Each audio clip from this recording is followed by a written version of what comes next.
Por primera vez, la OTAN reconoce los retos que presenta China a la seguridad de Europa. Por eso pregunto, ¿es China y no Rusia la verdadera amenaza de Europa? Lo discutimos.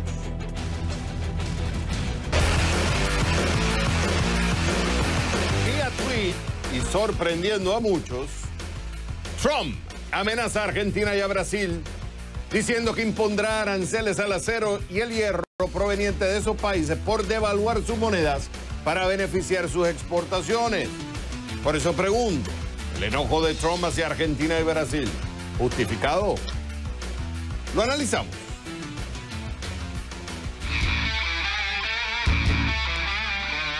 Michael Bloomberg, el multimillonario fundador de Bloomberg LP, se lanza a la carrera presidencial del 2020. Pero un memo del editor en jefe de Bloomberg News manda una orden de que ellos no investigarán a Bloomberg, a su familia, su fundación, ni a sus rivales en las primarias demócratas. Eso sí, van a investigar a Trump.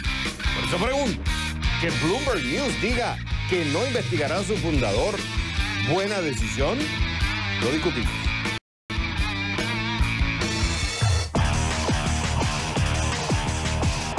El cine, la TV prometen mucho en temas de contenido para el 2020. ¿Cuáles son las apuestas de los grandes estudios para el próximo año? ¿Y cuáles son los estrenos de películas, secuelas y series más esperadas?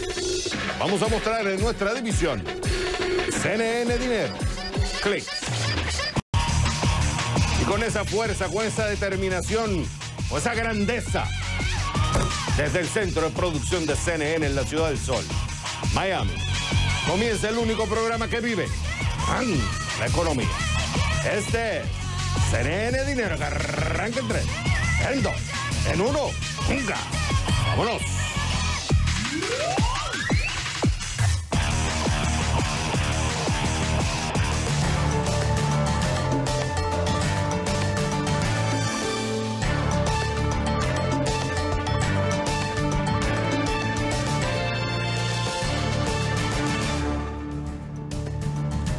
Hola mi gente y bienvenidos a CNN Dinero. Te saluda David Servia. ¿Lista? ¿Listo?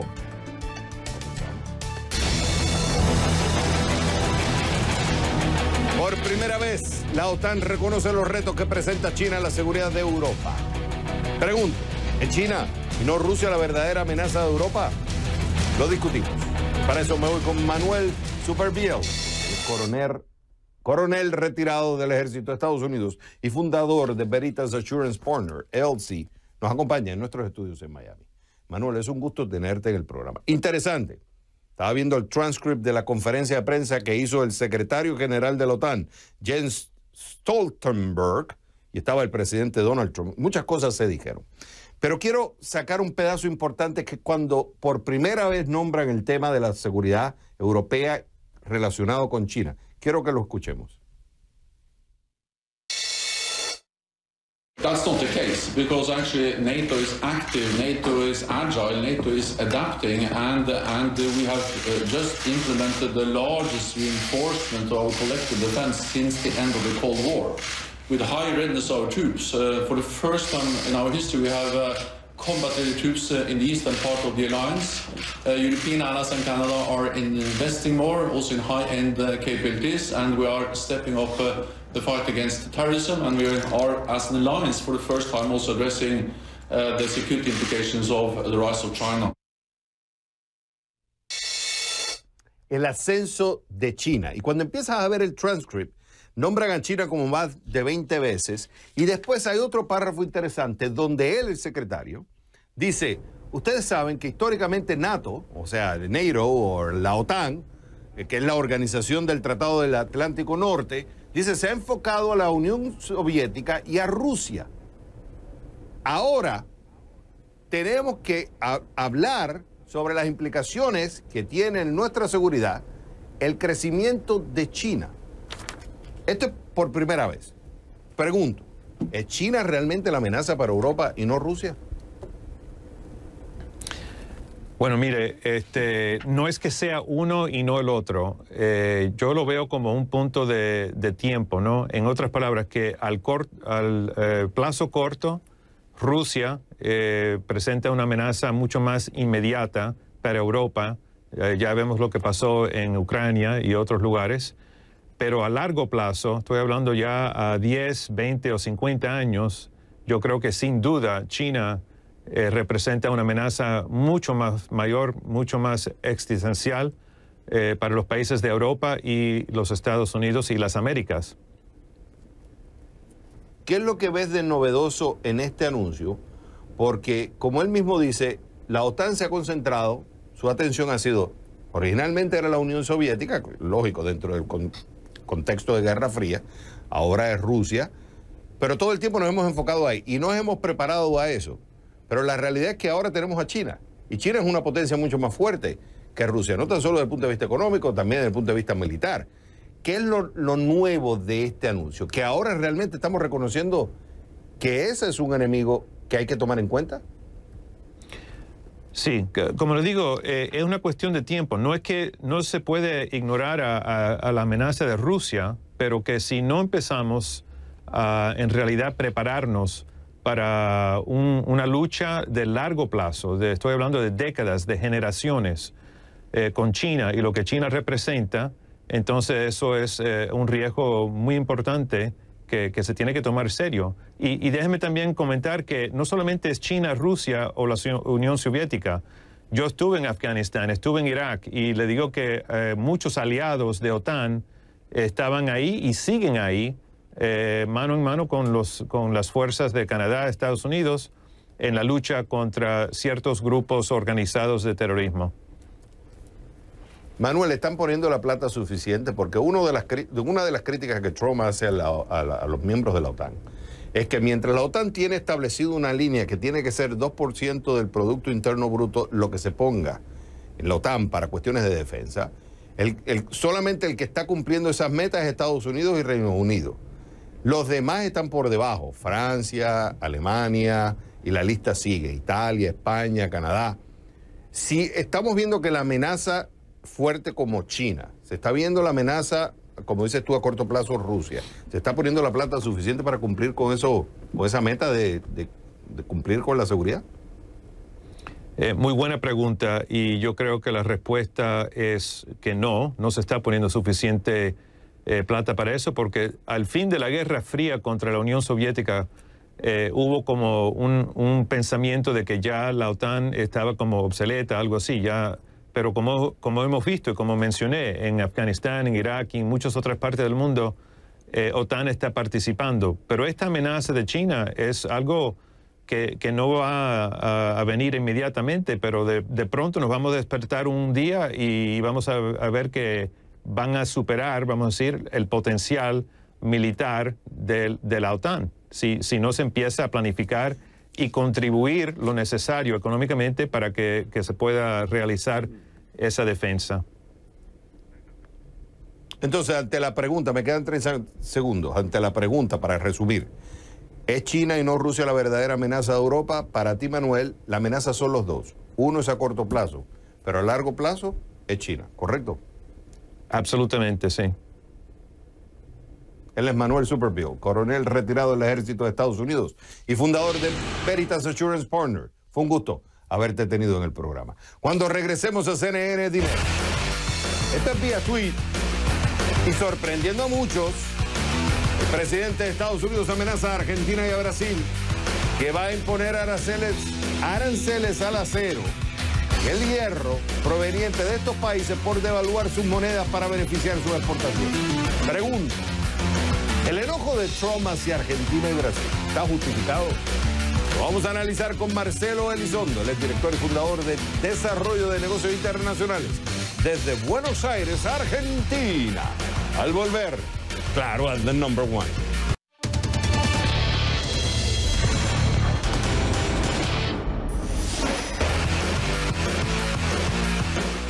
Vía tweet y sorprendiendo a muchos, el presidente de los Estados Unidos amenaza a Argentina y Brasil de imponer aranceles al acero y el hierro proveniente de esos países por devaluar sus monedas para beneficiar sus exportaciones. Pregunto, ¿el enojo de Trump hacia Argentina y Brasil justificado? Para eso me voy con Marcelo Elizondo, el director y fundador del Desarrollo de Negocios Internacionales desde Buenos Aires. Marcelo, es un gusto tenerte en el programa. Bueno, primero quiero mostrarle a la gente el tweet. Y dice, Brasil y Argentina han estado encabezando una devaluación masiva de sus monedas. Eso, primer punto importante. Una devaluación masiva de sus monedas. Pero él dice encabezando. Lo que no es bueno para nuestros agricultores. Ese es otro punto importante. Por lo tanto, dice, punto A y punto B, concluyo, de manera inmediata estableceré los aranceles sobre el acero y el aluminio que se envíe a los Estados Unidos desde estos países. Y después sigue y utiliza esto como pretexto para mandar un mensaje a la Fed que tiene que seguir, que no puede seguir fortaleciendo la política de fortalecer el dólar porque eso está beneficiando a los países que exportan, pero en perjuicio de los fabricantes y agricultores estadounidenses que se les hace más caro exportar.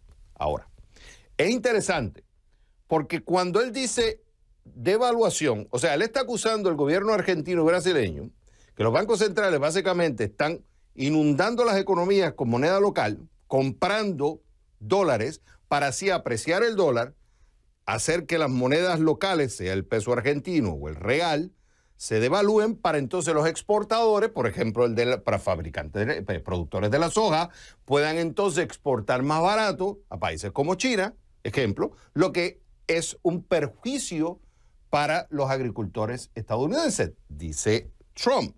Yo te pregunto, ¿la molestia de Trump es justificada o no y por qué?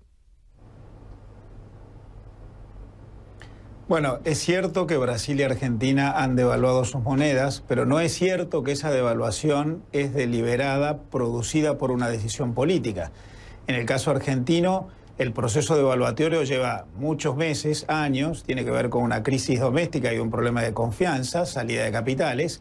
En el caso brasileño, con algún contagio en Brasil de los temores que surgen por los conflictos en la región y alguna coyuntura doméstica, la salida de Lula de la cárcel, los problemas políticos de Bolsonaro con su propio partido político han generado cierta desconfianza en una región complicada. De modo que la devaluación puede molestarle, objetivamente ha ocurrido, pero no ha sido producto de decisiones políticas, sino de hechos de mercado. O sea que cuando él dice que hay una devaluación masiva de su moneda, es cierto. Lo que no es cierto es que esté llevado de forma deliberada, sino hay efectos endógenos dentro de cada circunstancia de la economía de cada país que los ha llevado hacia eso. Ahora, yo estuve viendo una entrevista que hicieron en Wall Street Journal a varios agricultores en los Estados Unidos. Y es interesante porque uno de ellos dice que lo que preocupa es que lo que está pasando en Estados Unidos con esta pelea comercial, de alguna forma puede estar beneficiando, decía el tipo, yo China me voy a Sudamérica y compro a Sudamérica. Aquí viene el caso de la soja. Y recientemente, en septiembre, hubo un acuerdo entre Argentina y China donde el convenio prevé la exportación de unos 5 millones de toneladas por un valor cercano a los 1.600 millones de dólares. O sea, que de alguna forma Argentina, con la devaluación, los productores se están beneficiando y están buscando meter soja a China, lo cual de alguna forma está afectando a los agricultores estadounidenses. En ese sentido, ¿Trump también tiene algo de razón o no lo ves así? Hay una serie de fenómenos involucrados. La cuestión no es tan lineal. Efectivamente, con la devaluación en Argentina, los productos exportables argentinos están en mejor condición. Pero también es cierto que el gobierno argentino ha estado intentando impedir que su moneda se devalúe más. De hecho, está vigente lo que en la Argentina se conoce como cepo cambiario, que es una prohibición virtual para comprar dólares, para que ello no eleve más la cotización del dólar. Hay una enorme cantidad de instrumentos que ha impuesto el Banco Central para evitar la demanda de dólares y evitar que la devaluación vaya todavía más lejos. Por lo que yo diría, en Argentina y también en Brasil, hay decisiones de la administración que tienden a impedir más devaluación y no al revés. Ahora bien, es cierto que han habido acuerdos entre la Argentina y China para vender más soja de parte de la Argentina hacia China, pero esto en realidad tiene que ver con una trayectoria histórica. La Argentina es un importantísimo exportador de soja en el mundo, el tercero más relevante en el planeta después de los Estados Unidos y China. Incluso es un gran exportador de derivados de la soja. En el caso del aceite es el principal exportador del mundo. China es su principal mercado en el planeta. Hay negociaciones para mejorar en el margen el acceso de productos argentinos a China, pero no puede decirse que este movimiento cambiario, que es más una crisis que una oportunidad en la Argentina, que genera más ruido interno que beneficios, esto haya sido la causa de una mejora en las ventas desde la Argentina a China. Yo diría, al contrario, la Argentina está buscando más estabilidad, China es un mercado histórico para sus productos agrícolas. Entonces, claro, esto es una amenaza, no se ha ejecutado, y segundo, hay que ver si legalmente es justificable desde el punto de vista legal, porque hay un debate sobre eso también. Pero en 10 segundos, entonces, ante la decisión de Trump de amenazar por este tema de la devaluación, ¿lo encuentras justificado o no? Yo creo que hay un hecho objetivo que es que se devalúan las monedas sudamericanas y cualquiera puede reaccionar tratando de impedir que eso sea una ventaja para la oferta de Sudamérica. Pero no puede ser tomado eso como una decisión en contra de los Estados Unidos. Es un hecho de mercado, no es un hecho de una decisión política.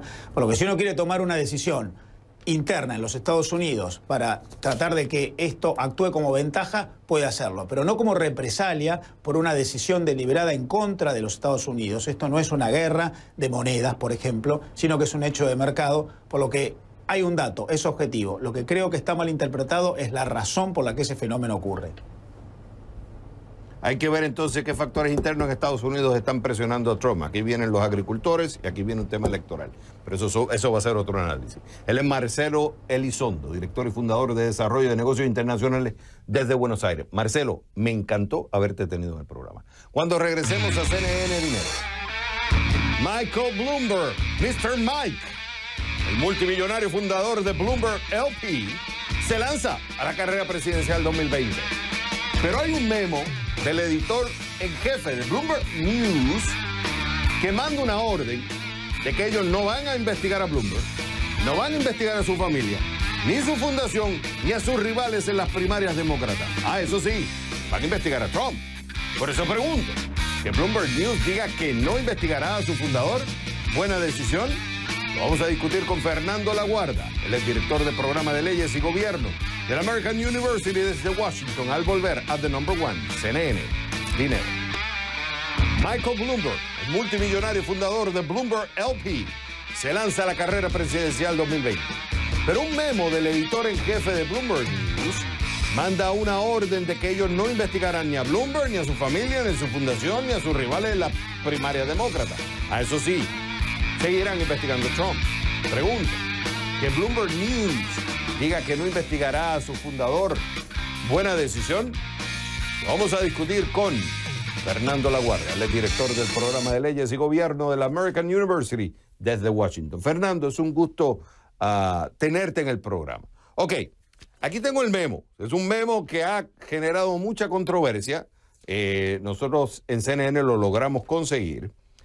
Y el párrafo que ha creado más controversia es el siguiente. Cito, continuaremos con nuestra tradición de no investigar a Mike. Se refieren a Michael Bloomberg, el fundador de Bloomberg LP. Tampoco lo van a hacer a su familia y a su fundación. Y extenderemos la misma política para sus rivales en las primarias demócratas. No podemos tratar a sus rivales demócratas diferentes de él. Luego agregan, más abajo, que el equipo continuará investigando a la administración de Trump, dado que el gobierno es el gobierno de turno. Cierro cita. Te pregunto, ¿buena decisión? Buenas noches, Xavier, muy lindo estar con ustedes. Mira, es una política que sigue, que notaste, que es el mismo tratamiento que lo dieron a Bloomberg cuando ocupaba la alcaldía de Nueva York, pero ahora extienden la política a los otros candidatos. Me parece que es una decisión buena para el negocio de Bloomberg, pero no buena para la democracia. Ok, vamos a tomar primero el argumento de Bloomberg. Te voy a citar encontramos en NPR el argumento, la defensa de él. Y básicamente le está diciendo, no seamos hipócritas. Y cito, dice, creo, esta es la defensa de Michael Bloomberg cuando le preguntan si fue una buena decisión. Él dice, creo desde lo más profundo de mi corazón que no puedes ser independiente. Y nadie va a creer que eres independiente. Y francamente, no quiero que todos los reporteros a los que les pago escriban una mala noticia sobre mí. No quiero que sean independientes. Cierro cita. O sea, la defensa de aquellos que defienden la posición de Bloomberg es que dicen, él no está siendo hipócrita. Al final yo a estos empleados les pago, yo no les voy a pagar para que hablen mal de mí. ¿Por qué está, algunos dicen, ética o moralmente incorrecto la decisión que él está tomando? Porque damos el ejemplo de los dueños de los medios, por ejemplo, Jeff Bezos, que es el dueño multibillonario, el dueño de Amazon, que también es dueño del Washington Post, que la política normal es dar a conocer los intereses particulares y financieros que controlan los medios, pero al mismo tiempo dar a los periodistas la mano de cubrir las noticias. Y Bloomberg tiene el punto de vista que al mismo tiempo que la gente de vez en cuando duda a los periodistas porque trabajan por corporaciones, no tenemos un sistema nacionalizado de medios, pero en general las regulaciones, las costumbres, la política insiste que los dueños separen los intereses de los periodistas a los intereses financieros. Bloomberg está totalmente rompiendo con esa tradición porque él no se siente cómodo que sus empleados le den mala noticia o que lo cubren a malo a él. Y entonces extiende con ese argumento para decir, bueno, no vamos a cubrir ni a mí ni a los competidores para la primaria demócrata. Pero eso, bueno, va a ser una decisión. Fernando, escúchate esto. Kathy Kelly, que fue exdirectora de noticias en Washington de Bloomberg Politics, porque dentro de Bloomberg hay divisiones, está la parte financiera, económica, está política. Ella renunció en el 2016 porque ella estaba en contra de esta decisión que habían tomado en ese momento. Ella ahora es profesora de la Universidad de Missouri. Y esto es lo que ella dice. Oh, I'm at the Missouri School of Journalism, and one of the things we teach our students is the press is a public trust. And I think most people who own news organizations understand that. And you're serving, the people who work for these publications aren't serving the owners. They're serving the people, the readers, the viewers, the listeners. And so I think if you look at it that way, it's a very easy call to make. ¿Estás de acuerdo, Fernando? Y en conclusión, tú dices que estamos abriendo una nueva etapa en el desarrollo del proceso de la politización de los medios.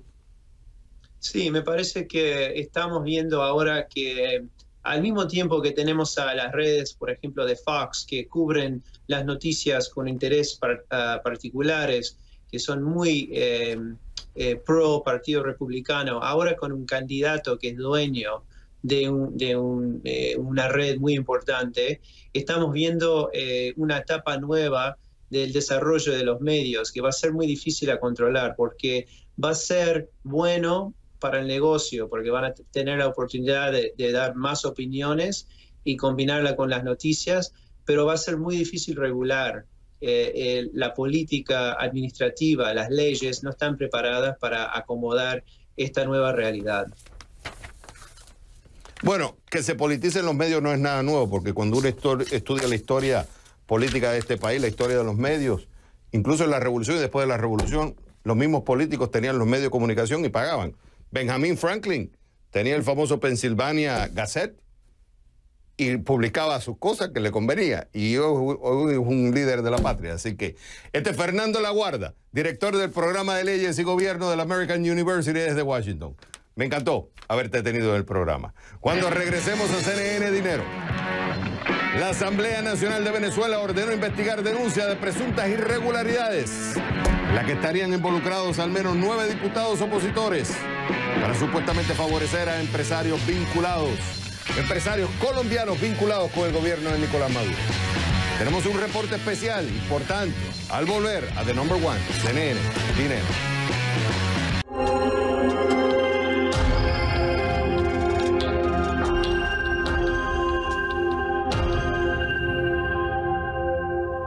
La Asamblea Nacional de Venezuela, presidida por Juan Guaidó, ordenó iniciar una investigación en medio de denuncias de presuntas irregularidades en las que estarían involucrados al menos 9 diputados opositores.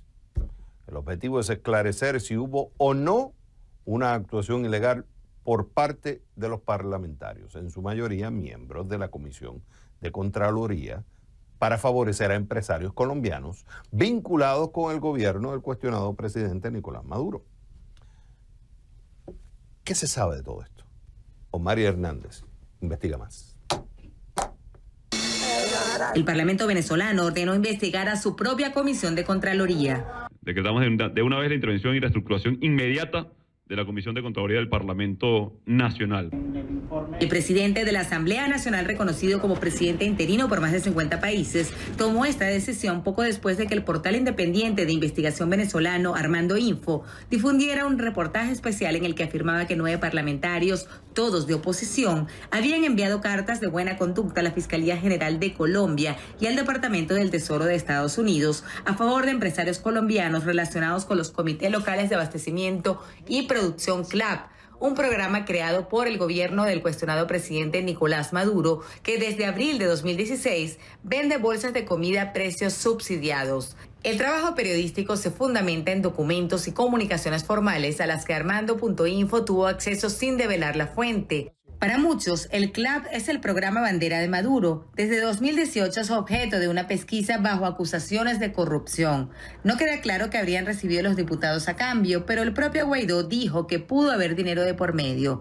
Para el líder del Parlamento se trata de individualidades que a su juicio no deben empañar la actuación del Poder Legislativo, actualmente de mayoría opositora. Inaceptable utilizar una institución del Estado para tratar de lavar la cara a corruptos, a ladrones que han saqueado en todo momento a Venezuela. Alex Saab es un empresario colombiano que está siendo investigado por la Fiscalía de su país desde 2018 por supuesta sobrefacturación de los productos que se distribuyen en el programa de las cajas CLAP. CNN ha intentado sin éxito contactar a Saab, quien actualmente se encuentra prófugo de la justicia y que en julio pasado fue sancionado por el Departamento del Tesoro de Estados Unidos. Al ser consultado por CNN, el Ministerio Público en Bogotá respondió que no pueden ofrecer detalles, pues se trata de una investigación clasificada. Sobre el tema se pronunció el entonces presidente Juan Manuel Santos al comienzo de la averiguación. Explotan la crisis humanitaria de los venezolanos no solo para ejercer un control político y social, sino con fines electorales. Contactado por CNN, el Departamento del Tesoro de Estados Unidos no negó ni confirmó haber recibido la comunicación de los diputados de la Comisión de Contraloría referida por la investigación. Los parlamentarios señalados pertenecientes mayoritariamente a 3 de los principales partidos de oposición, Un Nuevo Tiempo, Primero Justicia y Voluntad Popular. Las organizaciones respaldan que los diputados sean separados de sus cargos hasta tanto se esclarezcan los hechos. Porque nadie está exento de que hayan manzanas podridas, pero las manzanas podridas pueden en un momento determinado y tienen en un momento determinado que correr con las consecuencias. No tenemos claridad cuál es el grado de involucramiento de todos los diputados, pero hemos tomado medidas cautelares inmediatas porque no nos parece que pueden ser miembros de la comisión mientras que están siendo investigados precisamente por corrupción de esa comisión. Desde el exilio, el presidente de la Comisión de Contraloría, Freddy Superlano, se separó del cargo para facilitar la investigación y aseguró que quien no la debe, no la teme. Mientras el parlamentario José Brito se defendió entre acusaciones contra el resto del Parlamento. Nos cayó como anillo al dedo en este momento, porque así salimos al paso a la rebelión interna que hay en la Asamblea Nacional. Pues déjenme decirle, sí hay una rebelión interna dentro de la Asamblea Nacional. Que esa Comisión de Contraloría no... El presidente de la cuestionada Asamblea Nacional Constituyente, Diosdado Cabello, dice no sentirse sorprendido por la actuación de la oposición, a la que califica de corrupta, aunque no se pronuncia sobre las acusaciones en torno al caso CLAP. Yo en verdad no estoy sorprendido que entre ellos se acusen de corruptos, de cobrar comisiones. que estén de acuerdo. El escándalo de corrupción y las expresiones de malestar se generan a poco más de un mes de la elección de la Junta Directiva de la Asamblea Nacional y generan preocupación en un sector de la oposición sobre si podría afectar la reelección de Juan Guaidó. Para CNN, Osmaria Hernández, Caracas.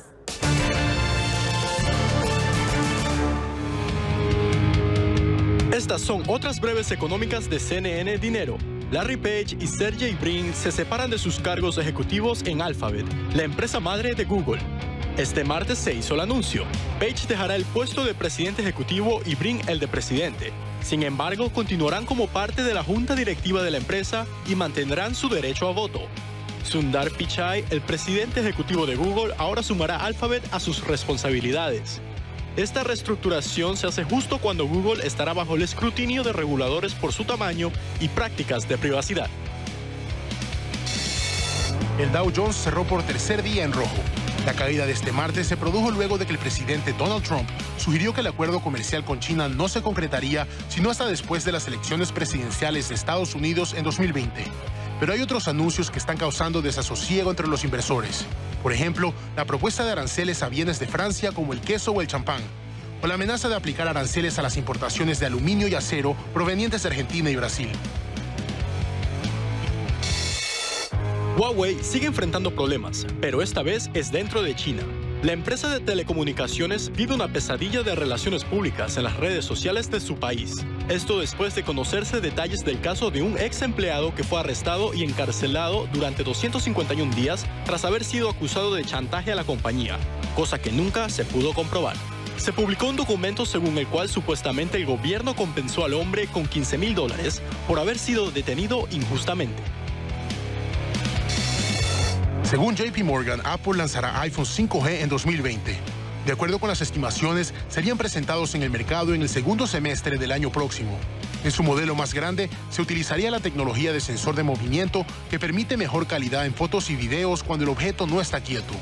Con el lanzamiento del iPhone 11 en septiembre, se levantaron algunas críticas ante la posibilidad de que otras empresas se adelantaran en la incorporación del 5G en sus celulares. Estas fueron otras breves económicas de CNN Dinero.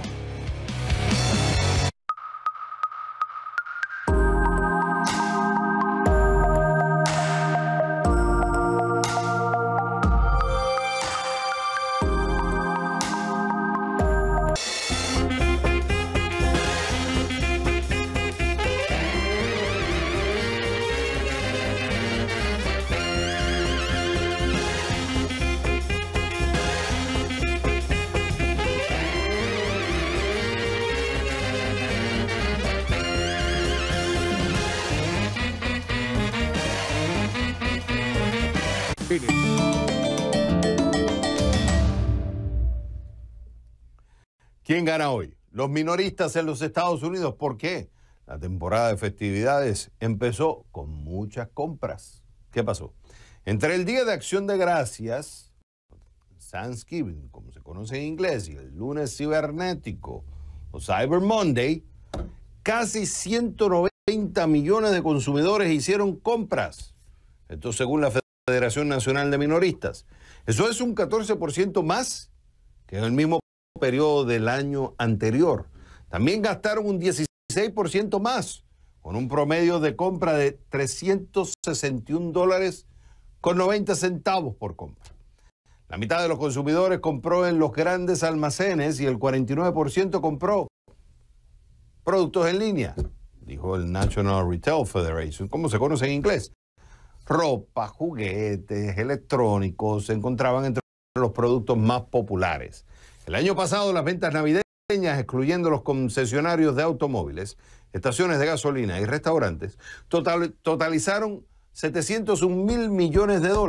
La Federación Nacional de Minoristas estima que las ventas minoristas en este año, o sea, lo que va a ser entre noviembre y diciembre, crecerán entre un 3,8 y un 4,2% más con respecto al año anterior. Y como la temporada de festividades empezó con el pie derecho, muchas compras, los minoristas en los Estados Unidos se llevan hoy la medalla de oro de CNN Dinero. ¿Y quién pierde hoy? La compañía de acero AK Steel. ¿Por qué? Pareciera que la guerra de aranceles afectó su precio de venta.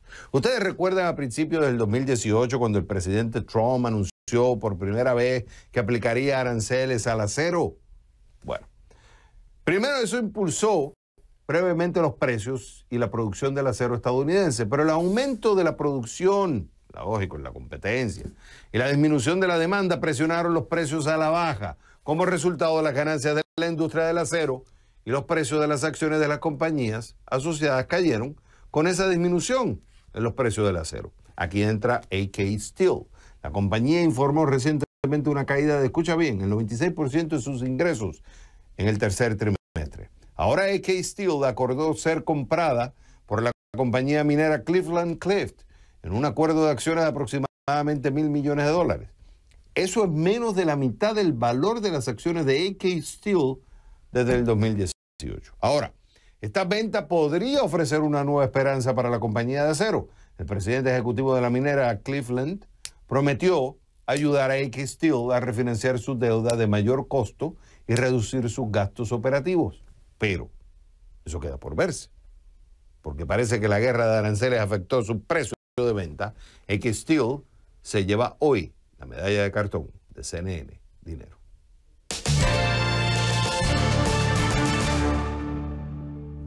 El cine, la TV, prometen mucho en temas de contenido para el 2020. ¿Cuáles son las apuestas de los grandes estudios para el próximo año? ¿Cuáles son los estrenos de películas, secuelas y series más esperadas del 2020? Míralas en nuestra división. CNN Dinero. Clics.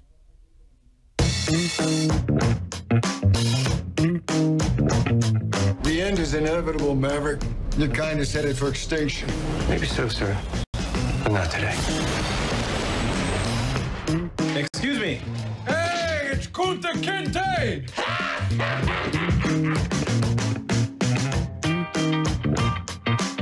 Looks like we might, actually, hopefully, make a movie this summer. Bill and Ted 3. Face the music. We're not just black, we're cops too. We'll pull ourselves over later. This is the course I've chosen. And those of you that are not with me on it, well, that makes me sad.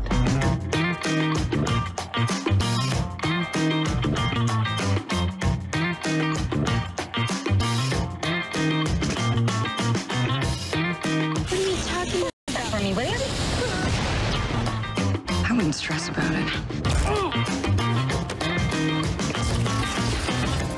Everyone's got a gimmick now. Can you move your seat up? No.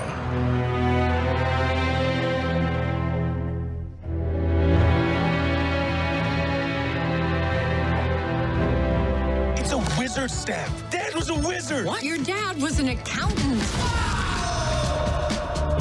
Great. It is my duty to fight. Of all the jungle cruises you can take in the Amazon, this one is undoubtedly the cheapest. Everyone pack your bags! Didn't want to be around anyone. And then I met Buck. I'm glad you're enjoying this.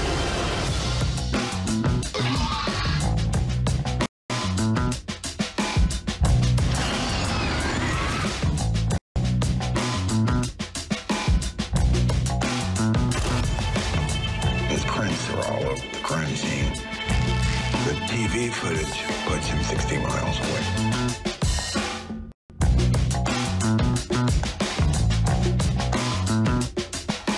Thank you for not trying to talk me out of all this. Believe me, I know better. Dignity, mija. Show them who we are.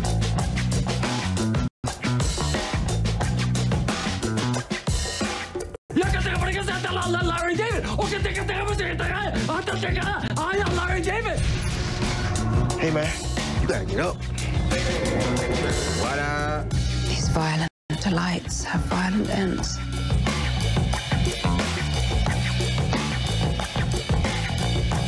It's all good, man.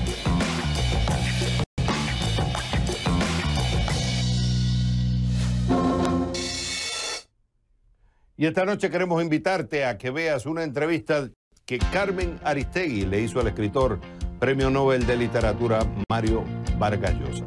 donde abordarán temas como la situación política en Bolivia, el papel que juega la OEA y el desempeño del gobierno de Andrés Manuel López Obrador en México. Todo esto, la cita a las 11 de la noche, hora de Miami, por aquí por CNN en español. Y solamente resta decirle a mis accionistas de CNN Dinero que esto es CNN Dinero, donde la prosperidad, díselo, está Frank Castro.